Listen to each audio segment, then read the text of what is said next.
தமிழகத்தில் பிறக்கும் குழந்தைகளின் எண்ணிக்கை 6.6% குறைந்துள்ளதாக அதிர்ச்சி தகவல் வெளியாகியுள்ளது. இதுகுறித்து பொது சுகாதாரம் மற்றும் தடுப்பு மருத்துவத்துறை இயக்குநரகம் தரவுகளை வெளியிட்டுள்ளது. அதில் 2024ஆம் ஆண்டு தமிழகத்தில் பிறந்த குழந்தைகளின் எண்ணிக்கை 8,42,412 ஆகும்.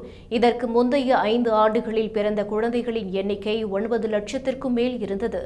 இது 2024ஆம் ஆண்டு 6.6% வரை குறைந்துள்ளது. பிறப்பு விகிதம் 2023ஆம் ஆண்டு 11.7 இருந்த நிலையில் 2024ஆம் ஆண்டு 10.9 குறைந்துள்ளது. தமிழகத்தின் மொத்த கருத்தரிப்பு விகிதம் 1.4 ஆகும். இது சராசரி அளவான 2.1 விட குறைவாக இருக்கிறது என்று அந்த தரவுகளில் தெரிவிக்கப்பட்டுள்ளது. இதுகுறித்து பொது சுகாதாரத்துறை இயக்குநர் TS செல்வ விநாயகம் கூறுகையில், வளர்ச்சியடைந்த நாடுகளில் காணப்படுவது போல தமிழகத்தில் குழந்தைகள் பிறப்பு விகிதம் காணப்படுகிறது. 2024ஆம் ஆண்டு பிறந்த குழந்தைகளின் எண்ணிக்கை வெகுவாக குறைந்துள்ளது. ஆண்டறிக்கை வெளியான பின்னரே முழுமையான நிலவரம் தெரியவரும். எனவே குறையும் விகிதத்தை அதிகப்படுத்துவது அவசியம் என்று TS செல்வ விநாயகம் கூறினார்.